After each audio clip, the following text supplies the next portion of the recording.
সহিহ মুসলিমের হাদিস, ইন্না ইবলিসা ইয়াদাউ আরশাহু আলাল মা সুম্মা ইয়াবআসু সারায়াহু। ইবলিস তার সিংহাসন গেড়েছে সাগরের উপরে। ইবলিসের সিংহাসন কিসের উপরে? বিশাল বড় সাগর আর মহাসাগরের উপরে ইবলিস শয়তান তার সিংহাসন নিয়ে বসা। প্রতিদিন সকাল বেলায় শয়তানগুলোরে মানব রাজ্যে পাঠিয়ে দেয়, যা তোরা মানব রাজ্যে চলে যা, যে মানুষকে ওয়াসওয়াসা দেয়, ওয়াসওয়াসা দিয়ে খারাপ কাজ করা। সারাদিন খারাপ কাজ করার পরে কি কি ওয়াসওয়াসা দিল, কি কি খারাপ কাজ মানুষের মধ্যে ঘটালো, সন্ধ্যা বেলায় সব শয়তান এসে ইবলিসকে বয়ান শোনায়। সন্ধ্যা বেলায় শয়তানগুলো এসে বলে, আমি এক লোককে দিয়ে মিথ্যা কথা বলিয়েছি। আরেক শয়তান বলে, আমি নামাজ কাজা করিয়েছি এক আল্লাহর বান্দাকে দিয়ে। আরেকজন বলে, আমি ওজনে কম দিয়েছি। আরেকজন বলে, আমি সুদের ব্যবসার মধ্যে টাকা লাগানোর ব্যবস্থা করে দিয়েছি। এক একজন এক একটা ওয়াসওয়াসা দিয়ে আল্লাহর মুমিন বান্দাদেরকে ধোঁকা দিয়েছে। এগুলোর ফিরিস্তি এসে সব শয়তানেরা ইবলিসকে শোনায়, কিন্তু কোনো কথাতে ইবলিসের মন ভরে না। কোন শয়তান এসে বলে, আমি তো এমন মদের আড্ডাখানায় নিয়ে গেছি আল্লাহর বান্দাদেরকে, এগুলো নামাজই পড়ে নাই, খালি মদ খাইছে। আবার কিছু শয়তান এসে বলে, আমি ক্যাসিনোতে নিয়ে গেছি, ওখানে খালি জুয়া খেলছে। আবার কিছু শয়তান এসে বলে, আমি বাজারের মধ্যে ফরমালিনের এই ওয়াসওয়াসা ঢুকায় দিছি। একটার পর একটা শয়তানি ফিরিস্তি তারা ইবলিসকে শোনায়, কিন্তু কোনো কাজই ইবলিসের মন ভরাতে পারে না। একজন এসে বলে, আনা মা তারাকতুহু বাইনার রাজুলি ওয়া ইমরাআতিহি হাত্তা ফাররাখতু। আমি একজন ইমানদার নারী পুরুষের মধ্যে ঝগড়া লাগায়া ওই ঝগড়া বাড়াতে বাড়াতে বাড়াতে বাড়াতে তালাক পর্যন্ত নিয়ে গেছে। নাউজুবিল্লাহ পড়বেন না? শয়তান এবার তার উপর খুশি হয়ে যায়। সব শয়তানগুলোকে ঠেলে ইবলিস এই শয়তানকে কাঁধে তুলে নাচতে শুরু করে দেয়। কারণ মুমিন বান্দার সংসার যদি ভেঙে যায় শয়তান খুশি হয়ে যায়, আর মুমিন বান্দার সংসার টিকে থাকলে খুশি হয়। আজকে আমরা জানার চেষ্টা করব কি করে স্বামী আর স্ত্রীর মধ্যে এই সুসম্পর্ক বাড়ানো যায়, ইনক্রিজ করা যায়। কি করে আমাদের মধ্যে মারামারি, কাটাকাটি, ঝগড়া, ডিভোর্স এই রেটটা কমানো যায়। এ ব্যাপারে আমাদের জানার দরকার আছে না নাই? ইসলামী শরিয়া স্বামী স্ত্রী প্রত্যেককে ইন্ডিভিজুয়ালি আলাদা আলাদা কিছু দায়িত্ব দিয়েছে। স্বামীকে কিছু দায়িত্ব দিয়েছে, আবার স্ত্রীকে কিছু দায়িত্ব দিয়েছে, আবার উভয়কে কিছু দায়িত্ব দিয়েছে। আমরা শুরুতে স্বামী স্ত্রীর উভয়কে আল্লাহ তাআলা কি দায়িত্ব দিয়েছে এটা জানবো। তারপরে স্ত্রীদেরকে আল্লাহ তাআলা কি দায়িত্ব দিয়েছেন সেটা জানবো। সবশেষে স্বামীদেরকে আল্লাহ তাআলা কি দায়িত্ব দিয়েছে সেটা জানবো। এই দায়িত্বগুলো পালন করার মধ্য দিয়ে দাম্পত্য জীবনকে সুখময় করে দিবে কে? আল্লাহ। শুরুতে আমরা জানবো দ্য কালেক্টিভ রেসপন্সিবিলিটি, যৌথ দায় দায়িত্ব কি আছে স্বামী আর স্ত্রীর। কেমন করে দাম্পত্য জীবনকে সুখময় শান্তিময় করতে হয়। একটা দাম্পত্য জীবন কলহমুক্ত করতে চাইলে, সুখময় করতে চাইলে সর্বপ্রথম স্বামী স্ত্রীর যেটা খেয়াল রাখতে হবে সেটা হচ্ছে স্বামী স্ত্রীর উভয়ের স্যাক্রিফাইসের মানসিকতা থাকা লাগবে।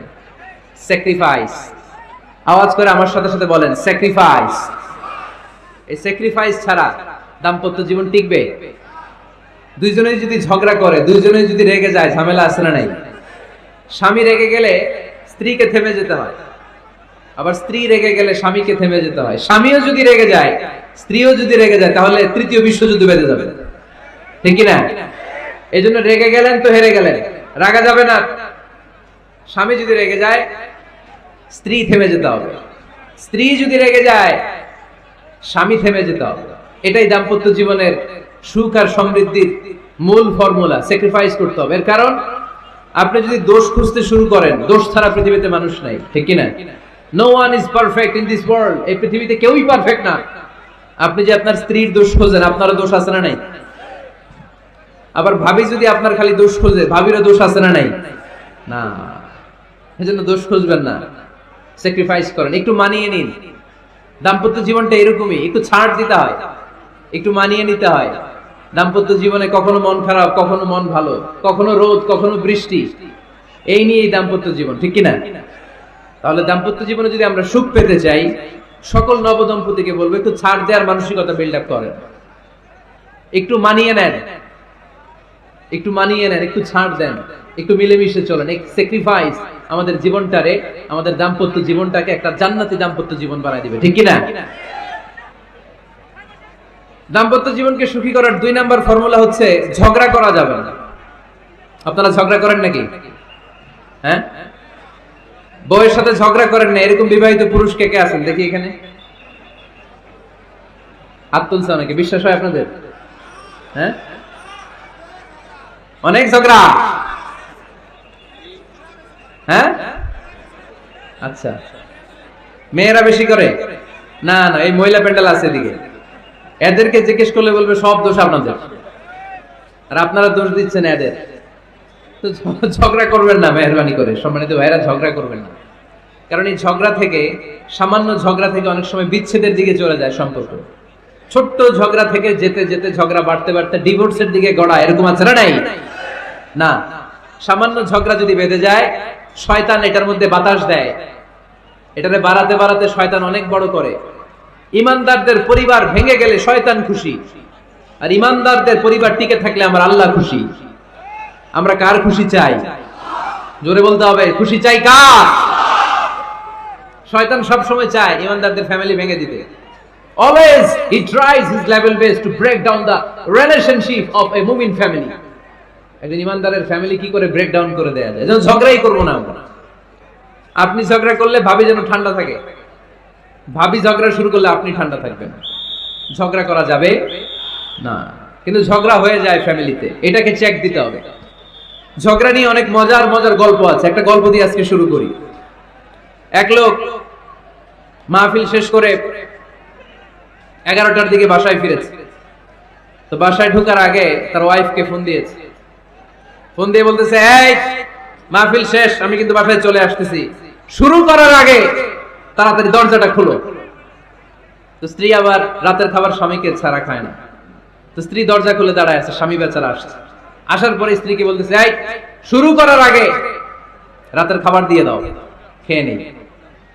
তো স্বামী ওয়াশরুম থেকে ফ্রেশ ট্রেশ হয়ে আসছে, স্ত্রী বেচারিও ডাইনিং টেবিলে খাবার দিয়েছে। এবার স্বামীও খেতে বসেছে, স্ত্রীও খেতে বসেছে। স্বামী আবার বলতে আরম্ভ করছে, শুরু করার আগে ফ্যানটা ছাড়ো, খুব গরম লাগতেছে। এবার তো স্ত্রী রেগে মেগে আগুন, কি আসার পর থেকে শুরু করার আগে, শুরু করার আগে, শুরু করার আগে, কি শুরু করার আগে? স্বামী বলতেছে, এই তো শুরু হয়ে গেল, এই শুরু হয়ে গেল। মানে কি? ঝগড়া। নীলফামারীর ভাইয়েরা, এটা শুরু করা যাবে না। শুরু করবেন আপনারা? ঝগড়া করবেন? আমাদের ফ্যামিলি গুলো থেকে ঝগড়াকে আজকে থেকে আমরা নো বলে দিলাম। মানে না, ঝগড়াকে কি বললাম? সবাই বলতে পারেন না, আওয়াজ করে বলেন, ঝগড়াকে আমরা কি বলবো? নো। ঝগড়া করা যাবে না। শয়তান ঝগড়া বাঁধাতে খুব উস্তাদ। সহিহ মুসলিমের হাদিস, ইন্না ইবলিসা ইয়াদাউ আরশাহু আলাল মা সুম্মা ইয়াবআসু সারায়াহু। ইবলিস তার সিংহাসন গেড়েছে সাগরের উপরে। ইবলিসের সিংহাসন কিসের উপরে? বিশাল বড় সাগর আর মহাসাগরের উপরে ইবলিস শয়তান তার সিংহাসন নিয়ে বসা। প্রতিদিন সকালবেলায় শয়তানগুলোরে মানব রাজ্যে পাঠিয়ে দেয়, যা তোরা মানব রাজ্যে চলে যা, যে মানুষকে ওয়াসওয়াসা দেয়, ওয়াসওয়াসা দিয়ে খারাপ কাজ করা। সারা দিন খারাপ কাজ করার পরে কি কি ওয়াসওয়াসা দিল, কি কি খারাপ কাজ মানুষের মধ্যে ঘটালো, সন্ধ্যাবেলায় সব শয়তান এসে ইবলিসকে বয়ান শোনায়। সন্ধ্যাবেলায় শয়তানগুলো এসে বলে, আমি এক লোককে দিয়ে মিথ্যা কথা বলিয়েছি। আরেক শয়তান বলে, আমি নামাজ কাজা করিয়েছি এক আল্লাহর বান্দাকে দিয়ে। আরেকজন বলে, আমি ওজনে কম দিয়েছি। আরেকজন বলে, আমি সুদের ব্যবসার মধ্যে টাকা লাগানোর ব্যবস্থা করে দিয়েছি। এক একজন এক একটা ওয়াসওয়াসা দিয়ে আল্লাহর মুমিন বান্দাদেরকে ধোঁকা দিয়েছে। এগুলোর ফিরিস্তি এসে সব শয়তানেরা ইবলিসকে শোনায়, কিন্তু কোনো কথাতে ইবলিসের মন ভরে না। কোন শয়তান এসে বলে, আমি তো এমন মদের আড্ডাখানায় নিয়ে গেছি আল্লাহর বান্দাদেরকে, এগুলো নামাজই পড়ে নাই, খালি মদ খেয়েছে। আবার কিছু শয়তান এসে বলে, আমি ক্যাসিনোতে নিয়ে গেছি, ওখানে খালি জুয়া খেলছে। আবার কিছু শয়তান এসে বলে, আমি বাজারের মধ্যে ফরমালিনের এই ওয়াসওয়াসা ঢুকাই দিছি। একটার পর একটা শয়তানি ফিরিস্তি তারা ইবলিসকে শোনায়, কিন্তু কোনো কাজই ইবলিসের মন ভরাতে পারে না। একজন এসে বলে, আনা মা তারাকতুহু বাইনার রাজুলি ওয়া ইমরাআতিহি হাত্তা ফাররাকতু। আমি একজন ইমানদার নারী পুরুষের মধ্যে ঝগড়া লাগায়া ওই ঝগড়া বাড়াতে বাড়াতে বাড়াতে বাড়াতে তালাক পর্যন্ত নিয়ে গেছে। নাউজুবিল্লাহ পড়বেন না? শয়তান এবার তার উপর খুশি হয়ে যায়। সব শয়তানগুলোকে ঠেলে ইবলিস এই শয়তানকে কাঁধে তুলে নাচতে শুরু করে দেয়। কারণ মুমিন বান্দার সংসার যদি ভেঙে যায় শয়তান খুশি হয়ে যায়, আর মুমিন বান্দার সংসার টিকে থাকলে খুশি হয়ে যায় কে? এজন্য নীলফামারীর ভাইরা ঝগড়া করা যাবে না। দাম্পত্য জীবনকে সুখী করতে চাইলে ঝগড়াকে আমরা নো বলে দিব। ঝগড়া অনেক সময় হবে, কিন্তু এটাকে বাড়তে দেওয়া যাবে না, এটাকে আমরা স্পেস দিব না, ওইখানে থামাই দিতে হবে। রাজি আছেন তো সবাই? আল্লাহ রাসূল সাল্লাল্লাহু আলাইহি ওয়াসাল্লামের ফ্যামিলিতে ঝগড়া হতো।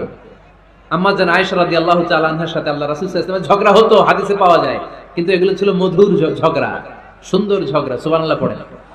আল্লাহর হাবিব বলেন, ইয়া আয়েশা ইন্নী লা আ'লামু ইযা কুনতি আন্নী রাদিয়া ওয়া ইযা কুনতি আলাইয়া গাদবা। ও আয়েশা, তুমি কখন আমার উপর রেগে থাকো সেটাও আমি বুঝি, আবার কখন খুশি থাকো সেটাও বুঝি।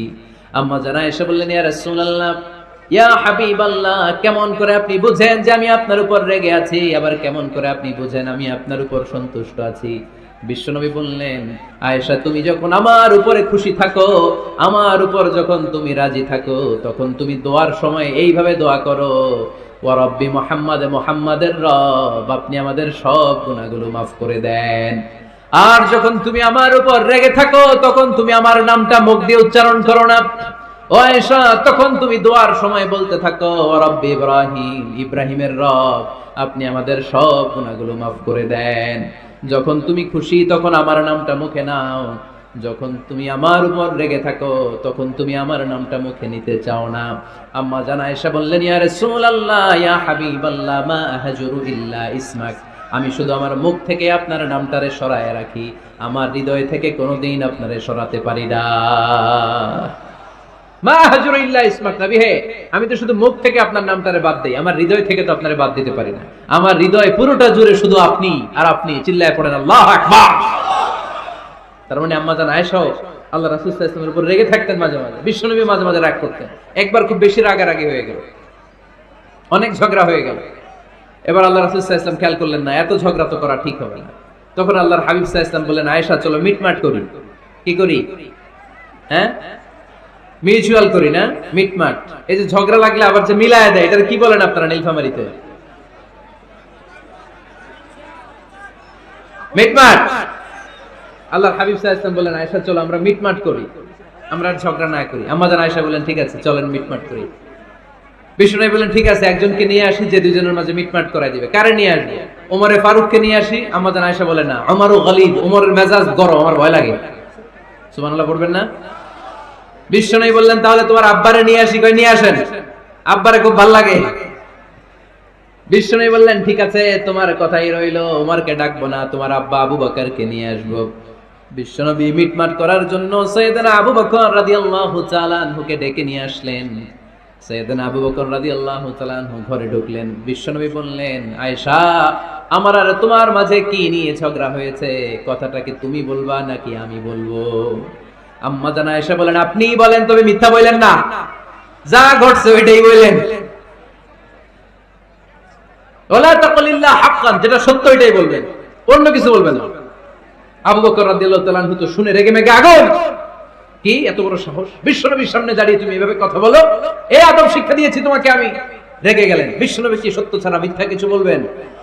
রেগে মেগে চিৎকার করে মেয়ের গালের মধ্যে দিলেন এক চপেটাঘাত। এক থাপ্পড় খেয়ে আম্মা জান আয়েশা উল্টায় পড়লেন। আবার মারার জন্য সাইয়েদনা আবু বকর রাগে গড়গড় করছিলেন, মেয়েরে আবার মারার জন্য উদ্যত হলেন। বিশ্বনবী অবস্থা ভয়ঙ্কর দেখে সাইয়েদনা আবু বকরের সামনে দুই হাত মেলে এইভাবে দাঁড়িয়ে গেলেন। বিশ্বনবীকে যখন আবু বকর রাদিয়াল্লাহু তাআলা আনহু দাঁড়াতে দেখলেন, সাইয়েদনা আবু বকর মুহূর্তের মধ্যে থেমে গেলেন। সুবহানাল্লাহ পড়ুন। সাইয়েদনা আবু বকর রাদিয়াল্লাহু তাআলা আনহু ঘর থেকে বের হয়ে গেলেন। এবার বিশ্বনবী আম্মা জান আয়েশার কাছে যেয়ে বলেন, ও আয়েশা, দেখো, আমি তোমারে মাইর থেকে বাঁচাইলাম। আমি না থাকলে তোমার বাবা তোমারে আজ শেষ করে ফেলতো, ঠিক কি না? আমি বাঁচাইছি তোমারে। ইয়া আয়েশা, কাইফা রাআইতিনি আনখাসতুকি মিনার রাজুল, দেখছো আয়েশা কেমনে বাঁচাইলাম তোমারে? আজকে আমি না থাকলে এমন পিটতি দিতে তোমার বাবা, একেবারে খবর হয়ে যাবে। আম্মা জান আয়েশা লজ্জায় পড়ে গেলেন, হেসে দিলেন। বিশ্বনবীও হেসে দিলেন। সুবহানাল্লাহ পড়েন। দুইজনের এই হাসির আওয়াজ ঘরের বাইরে থেকে সাইয়েদনা আবু বকর শুনতে পেলেন। উনি শুনে তো অবাক, কিরে, এতক্ষণ তৃতীয় বিশ্বযুদ্ধ, এখন আবার হাসে। ঘরে ঢুকলেন। ঘরে ঢুকার পরে আবু বকর রাদিয়াল্লাহু তাআলা আনহু বিশ্বনবীকে বলেন, ইয়া রাসূলুল্লাহ, আশরিকানি ফি সিলমিকুমা কামা আশরাকতুমানি ফি হারবিকুমা। হে আল্লাহর রাসূল, আপনারা ঝগড়া লাগলে, আপনারা দুইজন ঝগড়া লাগলে মিটমাট করার জন্য আমারে যেমনি ডাকেন, আপনারা যখন সুখ আনন্দ আর হাসাহাসিতে ব্যস্ত থাকেন, ওই হাসির সময়গুলোতে শেয়ার করার জন্য তখনও আমার একটু ডাইকেন। পড়েন সুবহানাল্লাহ। ও নবী, শুধু ঝগড়ার সময় ডাইকেন না, শুধু মিলায় দেওয়ার জন্য ডাকবেন না। আপনাদের মধ্যে যখন সুখকর আনন্দময় হাসাহাসির মুহূর্তগুলো কাটে, ওই মুহূর্তগুলোতেও আমাকে এনে আপনারা শেয়ার করে দিয়েন। পড়েন সুবহানাল্লাহ। মুসনাদে আহমদ ইবনে হাম্বলের হাদিস। এই হাদিস প্রমাণ করে আল্লাহ রাসূল সাল্লাল্লাহু আলাইহি ওয়াসাল্লামের ঘরেও ঝগড়া হতো স্ত্রীদের সাথে, তবে মধুর ঝগড়া, শিক্ষণীয় ঝগড়া। আওয়াজ করে বলতে হবে ঠিক কি না? এজন্য ঝগড়া হবে, কিন্তু ঝগড়াকে বাড়তে দেয়া যাবে। তাহলে দাম্পত্য জীবন সুখময় করতে চাইলে 1 নম্বরে স্যাক্রিফাইস, 2 নম্বরে ঝগড়াকে আমরা কি বলে দিছি আজকে? বলে গেছি ঝগড়াকে কি বলবো? নাই। আচ্ছা, আজকে আমরা জানার চেষ্টা